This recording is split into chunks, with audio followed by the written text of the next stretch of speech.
अन्नपूर्णे सदा पूर्णे शंकर प्राण बल्लभे ज्ञान वैराग्य सिद्ध्यर्थम भिक्षां देहि च पार्वती। माता च पार्वती देवी पिता देवो महेश्वरा। बांधवा सि भक्ताश स्वदेशो भुवंत्रियम। माँ अन्नपूर्णा का महाव्रत मार्गशीर्ष मास के कृष्ण पक्ष पंचमी से प्रारंभ होता है और मार्गशीर्ष शुक्ल पक्ष षष्ठी को समाप्त होता है। ये उत्तमोत्तम व्रत 17 दिनों का होता है। कोई भक्त इसे 21 दिनों तक भी करते हैं। अन्नपूर्णा देवी हिंदू धर्म में मान्य देवी देवताओं में विशेष रूप से पूजनीय है। यह माँ जगदम्बा का ही एक रूप माना गया है, जिनसे संपूर्ण विश्व का संचालन होता है। इन्हीं जगदम्बा की अन्नपूर्णा स्वरूप से संसार का भरण पोषण होता है। अन्नपूर्णा का शाब्दिक अर्थ है धान्य, अर्थात अन्न की अधिष्ठात्री देवी। सनातन धर्म की मान्यता है कि प्राणियों को भोजन मां अन्नपूर्णा की कृपा से प्राप्त होता है। भगवान शिव की अर्धांगिनी कलयुग में माता अन्नपूर्णा की पूरी काशी है, किंतु संपूर्ण जगत उनके नियंत्रण में है। बाबा विश्वनाथ की नगरी काशी की अन्नपूर्णा जी के आधिपत्य में आने की कथा बड़ी ही रोचक है। भगवान शंकर जब देवी पार्वती के संग विवाह के बाद उनके पिता के क्षेत्र हिमालय के अंतर्गत कैलाश पर रहने लगे, तब देवी ने अपने मायके में निवास करने के बजाय अपने पति की नगरी काशी में रहने की इच्छा व्यक्त की। महादेव उन्हें साथ लेकर अपने सनातन ग्रह अभिमुक्त क्षेत्र काशी जी आ गए। काशी उस समय केवल एक महान शमशान नगरी थी। माता पार्वती को सामान्य ग्रस्त स्त्री के समान ही अपने घर का मात्र शमशान होना नहीं भाया। इस पर वे व्यवस्था बनी कि सतयुग, त्रेता और द्वापर में इन तीनों में काशी जी शमशान रहे और कलयुग में यह अन्नपूर्णा की पुरी होकर बसे। इसी कारण वर्तमान में माता अन्नपूर्णा का मंदिर काशी जी का प्रधान देवी पीठ हुआ। स्कंद पुराण में काशी खंड में लिखा है कि भगवान विश्वेश्वर ग्रस्त है और भवानी उनकी गृहस्थी चलाती है। अतः काशी वासियों के योग क्षेम का भार इन्हीं पर है। ब्रह्म वैवर्त पुराण के अनुसार भवानी ही अन्नपूर्णा है, परंतु जनमानस आज भी अन्नपूर्णा को भवानी मानते हैं। श्रद्धालुओं की ऐसी धारणा है कि मां अन्नपूर्णा की नगरी काशी में कभी कोई भूखा नहीं सोता।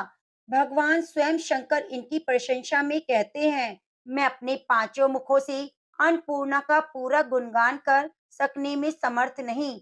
यद्यपि भगवान विश्वनाथ काशी में शरीर त्यागने वाले को तारक मंत्र देकर मुक्ति प्रदान करते हैं, तथापि इसकी याचना मां अन्नपूर्णा से की जाती है। गृहस्थ धन धान्य की तो योगी ज्ञान वैराग्य की भिक्षा इनसे मांगते हैं। एक बार जब पृथ्वी लोक पर अन्न जल समाप्त होने लगा, तो जगमानस में हाहाकार मच गया। ऋषियों और मुनियों ने भगवान ब्रह्मा और भगवान विष्णु जी को इस संकट से अवगत कराया। उसके बाद ब्रह्मा जी और विष्णु जी सभी ऋषि मुनियों के साथ कैलाश पर पहुंचे। ब्रह्मा जी ने भगवान शिव से कहा, प्रभु, पृथ्वी पर अंजल की कमी हो गई है, आप ही कुछ कीजिए, इस संकट से सबकी रक्षा कीजिए। भगवान शिव ने देवताओं को आश्वासन दिया कि सब कुछ यथावत हो जाएगा, बस वे शांति बनाए रखें। उसके बाद भगवान शिव ने पृथ्वी का भ्रमण किया। उसके बाद माता पार्वती ने अन्नपूर्णा रूप ग्रहण किया। भगवान शिव ने भिक्षु का रूप धारण करके माता अन्नपूर्णा से भिक्षा लेकर पृथ्वीवासियों में अन्न जल वितरित किया। इस प्रकार सभी प्राणियों को अन्न और जल की प्राप्ति हुई। सभी ने माता अन्नपूर्णा की जय जयकार की। तभी से प्रतिवर्ष माघ पूर्णिमा के दिन अन्नपूर्णा जयंती मनाई जाने लगी। यह वह दिन था जिस दिन माता ने अन्नपूर्णा रूप में जन्म लेकर भगवान शिव को भिक्षा दी थी और माता अन्नपूर्णा की पूजा की जाने लगी। कहा जाता है, माता अन्नपूर्णा का व्रत करने से, कथा को सुनने से कभी भी घर में अन्न धन की कमी नहीं रहती, दरिद्रता दूर हो जाती है और सुख सौभाग्य की प्राप्ति होती है।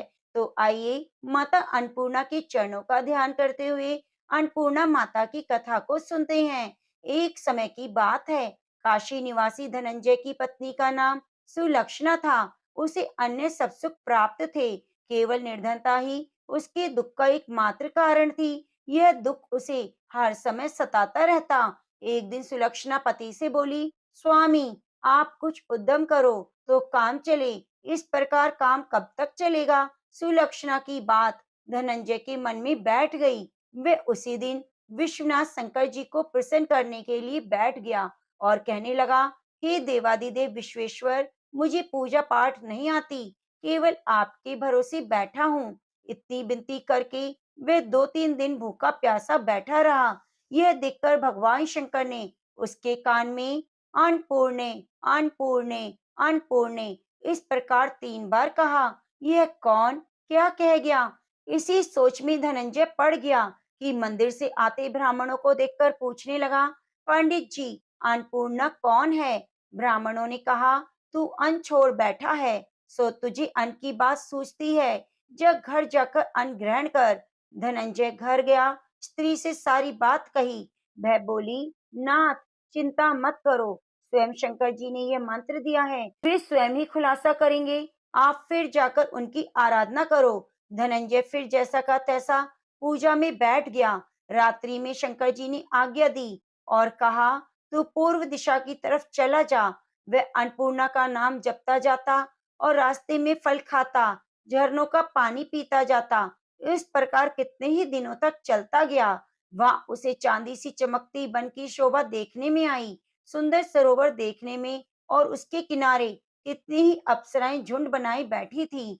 एक कथा सुनती सब मिलकर माँ अन्नपूर्णा इस प्रकार बार बार कहती। यह अगन मास मार्गशीर्ष मास की उजेली रात्रि थी और आज से ही व्रत का आरंभ था। जिस शब्द की वह खोज पर निकला था उसे वह वहां सुनने को मिला। धनंजय ने उनसे जाकर पूछा, हे देवियों, आप ये क्या करती हो? उन सब ने कहा, हम माँ अन्नपूर्णा का व्रत करती हैं। धनंजय ने पूछा, व्रत पूजा करने से क्या होता है? ये किसी ने कब किया है? कब किया जाए? कैसा व्रत है? कैसी विधि है? मुझे बताओ। वे कहने लगी, इस व्रत को हर कोई कर सकता है। 21 दिन तक के लिए 21 गांठ का सूत लेना चाहिए। 21 दिन यदि ना बने तो एक दिन उपवास करें, और यह भी ना बने तो केवल कथा सुनकर प्रसाद लें। निराहार रहकर कथा कहें। कथा सुनने वाला कोई ना मिले तो पीपल के पत्तों को रख, सुपारी या घृत कुमारी वृक्ष को सामने कर, दीपक को साक्षी कर, सूर्य, गाय, तुलसी या महादेव को बिना कथा सुनाए मुख में दाना ना डालें। यदि भूल से कुछ पड़ जाए तो एक दिवस फिर उपवास करें। व्रत के दिन क्रोध ना करें, झूठ ना बोलें। धनंजय बोला, इस व्रत के करने से क्या होगा? वे कहने लगी, इसके करने से अंधों को नेत्र मिलता है, लूलों को हाथ मिले, निर्धन को धन मिले, बांझी को संतान, मूर्ख को विद्या आए। जो जिस कामना से व्रत करे माँ उसकी इच्छा पूरी करती है।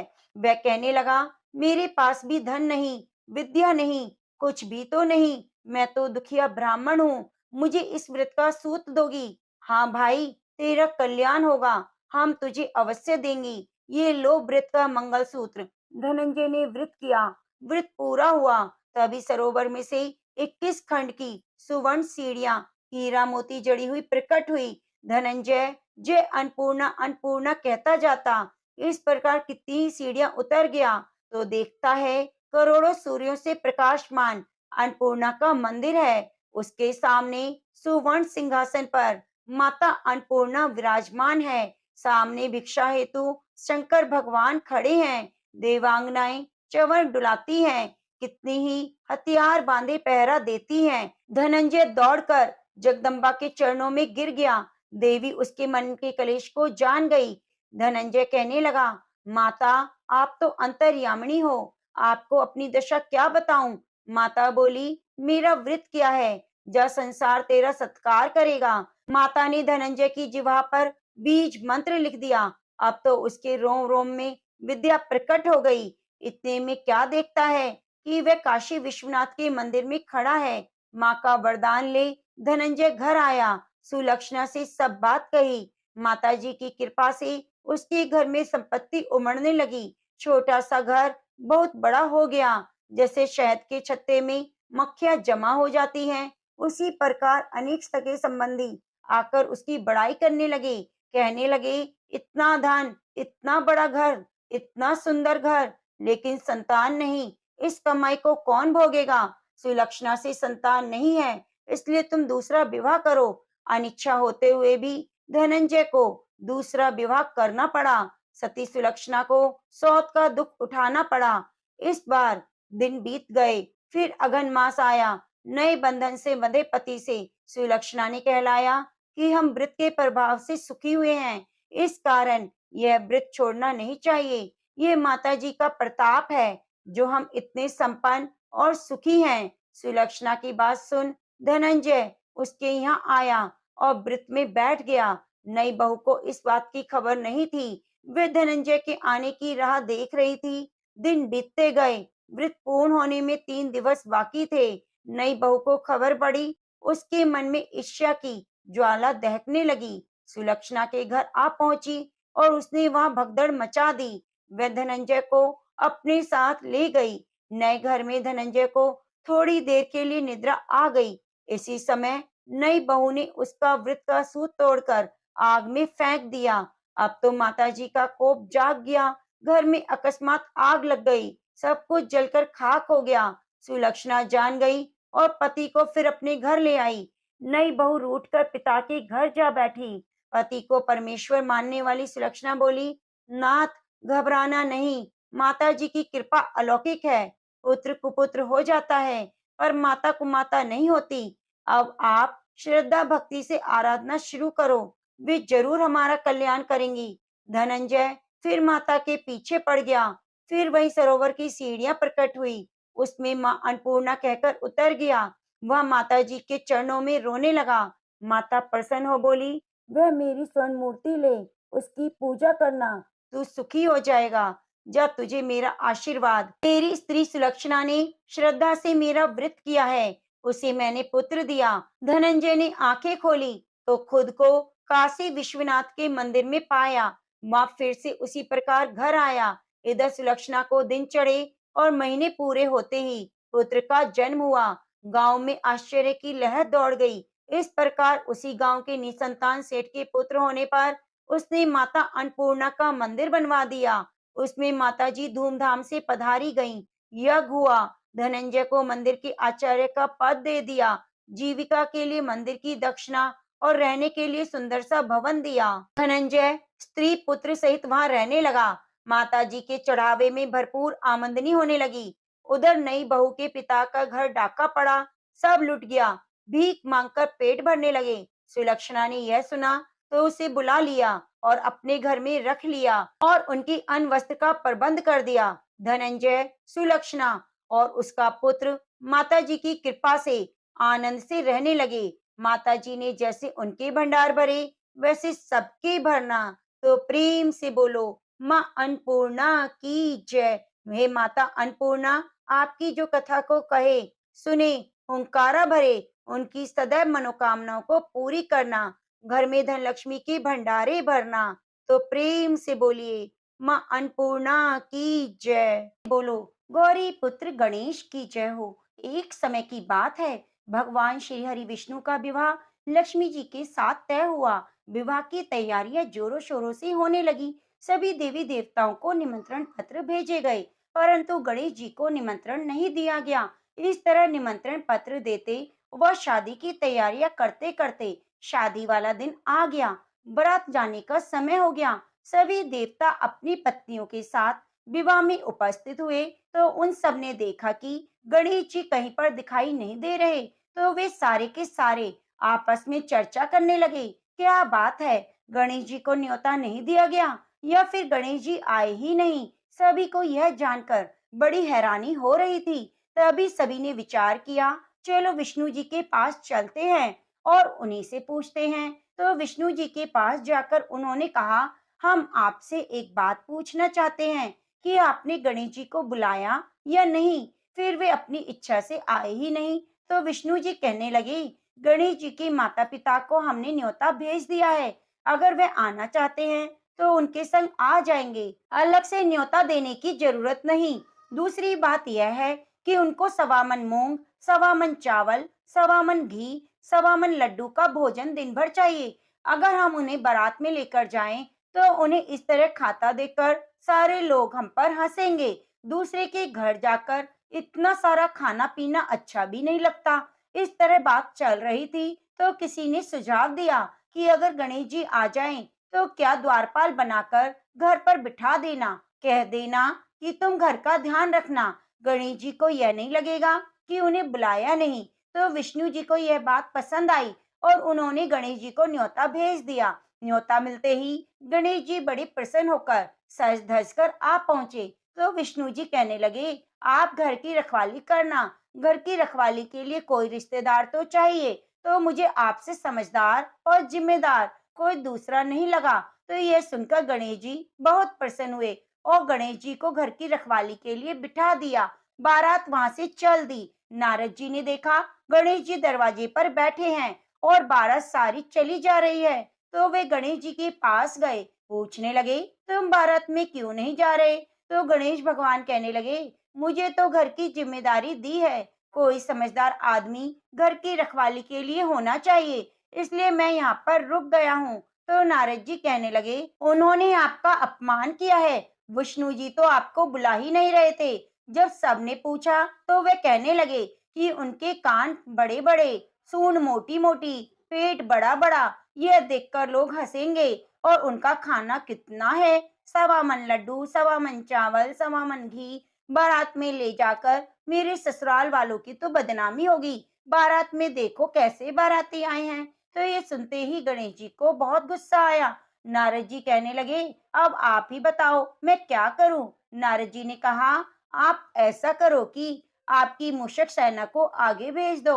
उनसे कहना आगे जाकर सारा रास्ता खोद डाले, जिससे उनके वाहन धरती में धंस जाएंगे। इस तरह से परेशान होंगे तो वे आपको सम्मान पूर्वक बुलाएंगे, क्योंकि विष्णु जी भूल गए हैं कि आप सर्वप्रथम पूजनीय हैं। तो गणेश जी ने नारद जी के कहते ही अपनी मूषक सेना को जल्दी से आगे भेज दिया और कहा कि सारी जमीन को खोद कर देना। तो चूहों ने जैसा गणेश जी ने बोला वैसा ही किया। जैसे ही विष्णु जी की बारात वहां से गुजरने लगी, तो रथों के पहिए धरती में धंस गए। लाख कोशिश की, परंतु पहिए ना निकले। सभी ने अपने अपने उपाय किए, पर पहिए नहीं निकले। सभी जगह से टूट गए। अब किसी की समझ में नहीं आ रहा था कि वह क्या करे। उधर शादी का मुहूर्त निकला जा रहा था, तो विष्णु जी बड़े ही परेशान थे। तब नारद जी वहां पहुंचे और कहा कि आप लोगों ने गणेश जी का अपमान करके अच्छा नहीं किया है। यदि उन्हें मनाकर लाया जाए, तो आपके कार्य सिद्ध हो जाएंगे और आप पर आया संकट टल जाएगा। शंकर भगवान ने अपने दूत नंदी को भेजा। नंदी गणेश को लेकर आए। गणेश जी का आदर सम्मान के साथ पूजन किया।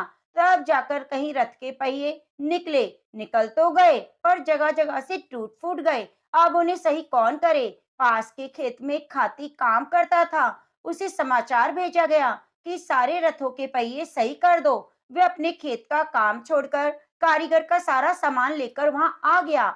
जैसे ही वह रथ के पास बैठा, तो कहने लगा, श्री गणेशाय नमः। ऐसा कहकर गणेश जी की मन ही मन वंदना करने लगा। देखते ही देखते गणेश जी ने सभी पहियों को थोड़ी देर में ठीक कर दिया। तो वह देखकर नारद जी से कहा कि मैं आपसे एक बात पूछना चाहता हूँ कि आपने श्री गणेशाय नमः क्यों कहा? तो खाती ने कहा कि देवताओं, आपने सर्वप्रथम गणेश जी को नहीं मनाया होगा, ना ही पूजा की होगी, इसलिए संकट आया। तो नारद जी विष्णु भगवान से कहने लगे, हमने गणेश जी को सर्वप्रथम पूजनीय बनाया था और आज ही हम उन्हें भूल गए। हमसे मूर्ख और अज्ञानी कौन हो सकता है? तो ये सुनते ही विष्णु भगवान गणेश जी से माफी मांगते हैं और गणेश जी की पूजा करते हैं, उनका ध्यान करते हैं। फिर सारे मिलकर गणेश जी का जयकारा लगाते हैं। यह सब देखकर गणेश जी बहुत प्रसन्न होते हैं और नारद जी भी गणेश जी की ओर देखकर मंद मंद मुस्कुराने लगते हैं। बारात वहां से चल पड़ी। भगवान विष्णु और लक्ष्मी का विवाह धूमधाम से संपन्न हुआ। वे सकुशल घर लौट आए। इसलिए कोई भी व्रत, पूजा पाठ हो, गणेश भगवान को जरूर याद करना चाहिए। ज्यादा समय नहीं तो एक छोटी सी कहानी सुनकर भी शुभ आरंभ कर सकते हैं। तो प्रेम से बोलो गणेश भगवान की जय। एक समय की बात है, भगवान श्री हरि विष्णु पृथ्वी लोक पर घूमने के लिए जा रहे थे। तो उन्हें जाते हुए देखकर माता लक्ष्मी ने कहा, स्वामी आप कहाँ जा रहे हैं? तो विष्णु भगवान ने कहा, मैं पृथ्वी लोक पर जा रहा हूँ। तो माता लक्ष्मी ने कहा कि मैं भी आपके साथ चलती हूँ। भगवान श्री हरि विष्णु ने कहा, आप चल तो सकते हैं, लेकिन एक शर्त है। माता लक्ष्मी ने भगवान विष्णु से शर्त पूछी। तो भगवान विष्णु ने उत्तर दिया कि धरती पर चाहे कैसी भी स्थिति क्यों ना आ जाए, लेकिन आपको उत्तर दिशा की तरफ नहीं देखना है। तो माता लक्ष्मी ने विष्णु जी की शर्त मान ली और साथ चल पड़ी। चलते चलते दोनों पृथ्वी लोक पर पहुंच गए। बहुत ही सुंदर और सुहावना मौसम था। सुबह होने वाली थी। माता लक्ष्मी और भगवान विष्णु धरती पर घूम रहे थे। तभी माँ की नजरें उत्तर दिशा की तरफ गई। वहाँ बहुत ज्यादा हरियाली थी। बहुत सुंदर बगीचे थे।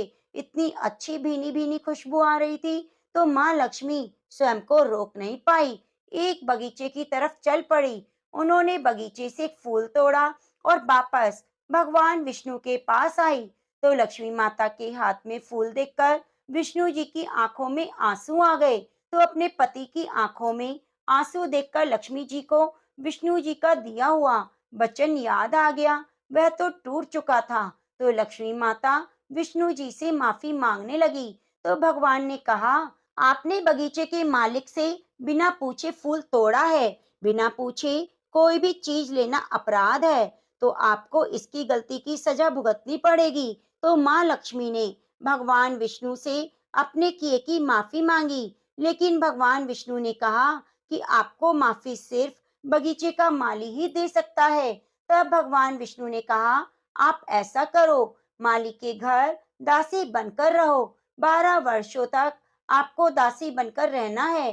फिर मैं आकर तुम्हें ले जाऊंगा। यह सुनकर लक्ष्मी माता को दुख तो हुआ, लेकिन अपराध किया था तो सजा तो भुगतनी थी। उन्होंने तुरंत ही एक गरीब स्त्री का वेश धारण किया और माली के घर चली गई। वहां जाकर कहा, भैया मुझे काम पर रख लो। मैं बहुत गरीब हूँ। मुझे बदले में कुछ नहीं चाहिए। मैं आपके घर का सारा काम करूंगी। इसके बदले में मुझे 2 वक्त का भोजन और रहने के लिए थोड़ी सी जगह दे देना। तो माली ने माँ लक्ष्मी को गरीब स्त्री समझकर रख लिया। सोचने लगा कि 5 बेटियां हैं, ये सोच लूंगा कि छठी बेटी भी है। तो दूसरे दिन वह माली और उसकी पत्नी के साथ बगीचे पे जाकर काम करने लगी। घर आकर घर का सारा काम करवाती। लक्ष्मी माता के आने के बाद उसके घर में धन धान्य की वृद्धि होने लगी। जैसे ही माली फूलों को बेचने के लिए जाता तो खूब सारे रुपए मिलते। माली ने एक अच्छा सा मकान बनवा लिया और गांव खरीद लिया। अपने व्यापार को बढ़ा दिया। लक्ष्मी माता के वहां पर रहने पर वह दिन दुगनी रात चौगनी तरक्की करने लगा। मन ही मन सोचने लगा कि ये औरत तो बड़ी ही भाग्यशाली है। जिस दिन से मेरे घर आई है, मेरे घर तो अन्न धन के भंडारे भर गए। तो ऐसा करते करते 12 वर्ष पूरे हो गए। एक दिन जब माली और उसकी पत्नी बगीचे में काम करने के लिए जाने लगे, तो उन्होंने लक्ष्मी माता से कहा। लक्ष्मी माता कहने लगी, आज मैं आपके साथ नहीं जाऊंगी, मुझे घर पर थोड़ा काम है।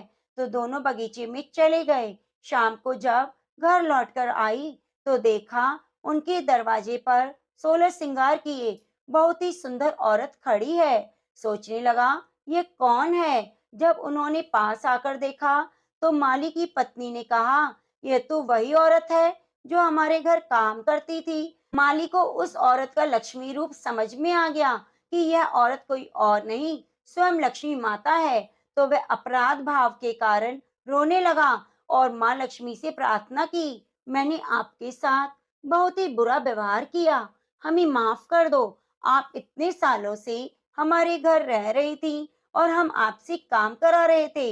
लक्ष्मी माता मुस्कुराते हुए बोली, माली से कहा, जो हुआ वह नियति थी, इसमें तुम्हारा दोष नहीं। ये तुम्हारे बगीचे से बिना पूछे फूल तोड़ा तो उसी की सजा विष्णु जी ने मुझे दी। तो मैं आपके यहाँ सजा काटने आई थी, लेकिन आपने मुझे बेटी बनाकर रखा।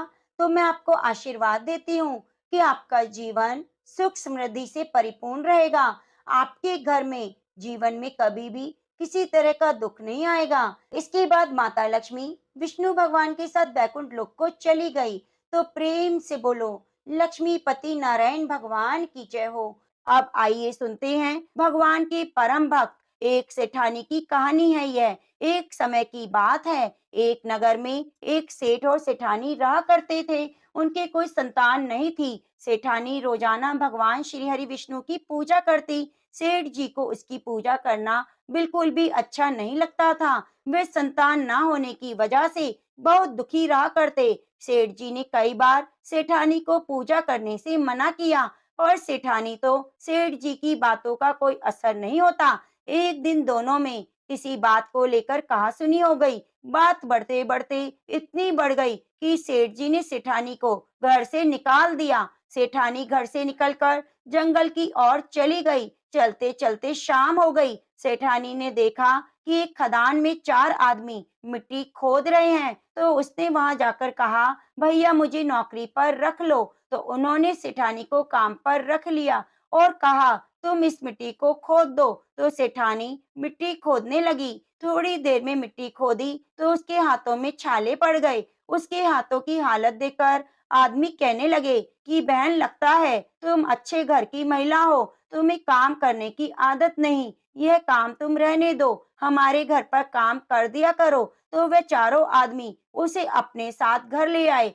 वे चार मुट्ठी अनाज लाते, सारे मिल बांटकर खा लेते। तो एक दिन सेठानी ने कहा, ऐसा करना, कल से तुम 8 मुट्ठी अनाज लाना। तो अगले दिन वे 8 मुट्ठी अनाज लाए। सेठानी पड़ोसन से आग मांग लाई। अच्छा सा भोजन तैयार करके सबसे पहले विष्णु भगवान को भोग लगाया, फिर अपने भाइयों को जमाया। सारे भाई कहने लगे, बहन आज तो खाना बहुत अच्छा बना है। सेठानी ने कहा, भगवान का झूठा हमेशा ही स्वादिष्ट होता है। इस तरह सेठानी उनके घर पर रहने लगी। उनके घर में अन्न धन का वास हो गया। आमदनी में भी बरकत होने लगी। धीरे धीरे उसके भाइयों ने सुख सुविधा का सारा सामान खरीद लिया।